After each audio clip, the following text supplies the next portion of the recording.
Hey guys, welcome to the Massive Iron Channel video. I have the world's sexiest man, Dennis, on, and we're going to talk about feet up benching. Before I get into that topic, if you have any questions or comments, drop them down below. The best topic ideas in videos just like this. All right, Dennis Arnold, you're known as freakied0550, correct? freakied0550. 0550. Yeah, there's too many numbers and letters in there, man. I just count plates, so appreciate it. Before we dive into the topic, we're going to be talking about feet up benching. Where can folks find you on social media and on YouTube? On YouTube, it is freakied0550, and that is freaky with an IE. On Instagram, it is also freakied0550 with underscores between the freaky D and the D0550. Definitely a screen name that was made before I ever thought of having a YouTube channel. Yeah, well, my YouTube channel was Bearded Beast of Duloc, and that was like 9,000 years ago.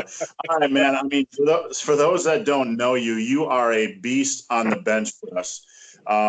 What's your max competition limit, just to establish that?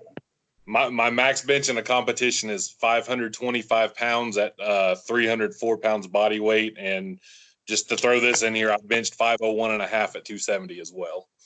Okay, so those are big beefy numbers. We established that you're definitely a bench freak. Now, anybody that watches you on social media sees you doing benching with your feet straight up, not your feet on the bench. We've seen that before. But your feet straight up off the ground. Tell us what that's all about and when you started doing that. Okay, so I do what's popularly known as the Larson press variant of feet up benching. A lot of the feet up benching, you'll see somebody with their legs at almost a 90-degree angle, like they're going to do a crunch. I do the Adrian Larson variant where your legs are straight off the bench. And I picked it up from Adrian Larson. Of course, he does that because he was in an accident, lost some use of his legs, and that's the only way he could bench. I noticed it from him. A guy named Dustin Reed that used to coach me worked under him. And, back in the day, I really just did it because it looked like a fun lift. I fine-tuned it as it's went along, and, it serves more purpose now. But I initially just started doing it because it looked like fun. So how do you feel it has impacted your bench strength or impacted the progression of your bench press? Now, like, I've run full off seasons as that is my primary bench mover. And the biggest key for me, has little to do with the actual bench pressing itself. I think it's more of fatigue management. I get a really tight arch when I bench with my feet on the ground. My lower back takes a lot of stress from that. The Larson press variant, I can still manage some arch, not nearly as much, and not nearly as much stress on my lower back. And I think that's probably been the biggest key, and not only driving my bench press further, but saving some fatigue for the other compound lifts as well. Now, we all know how it goes on the internet. Somebody will see you doing this and they'll immediately copy you, right? Right. And, in some cases, folks can benefit from it. In some cases, they should probably, focus on some other things. Who would you recommend to try this movement? Who's ready to try this movement?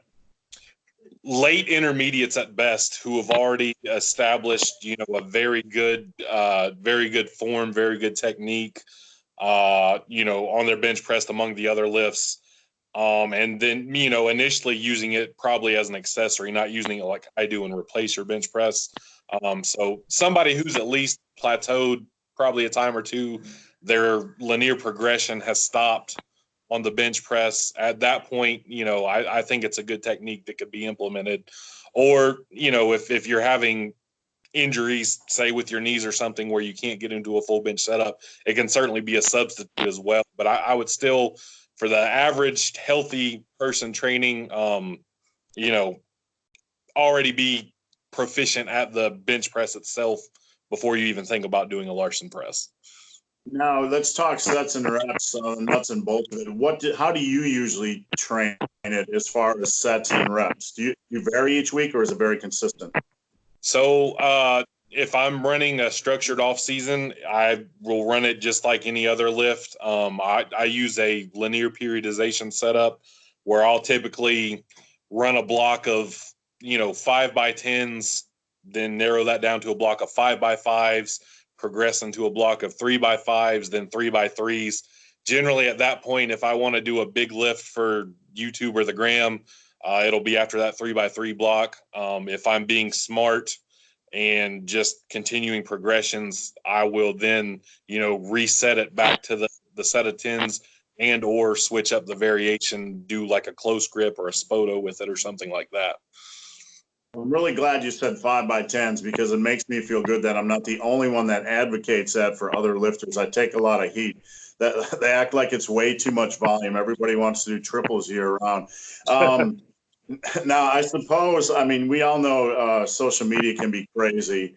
And what are some of the comments you get when people see you doing that lift that don't really know what the heck you're doing? I imagine you get some humorous comments, maybe some jabs. The most common one I've probably seen on my channel is nice body weight bench press, bro. In regards to me being a heftier fella. Right. That said, my exposure really isn't too huge right now, so a lot of it is the same people seeing it over and over. It's mostly positive feedback, mostly wows. That's really cool. What does that carry over to directly to my bench, or how much percentage of this would this make my bench press, things like that. There's not been too many jabs, like I said, other than, some twink calling me a fat guy. Like, I don't already know that. Well, I would encourage anybody that's watching to head over to your YouTube and your Instagram and follow and start making uneducated criticisms of everything you do. Okay? Right? All right, man. We appreciate you I appreciate you joining me. And again, just tell us where we can find you on YouTube and Instagram.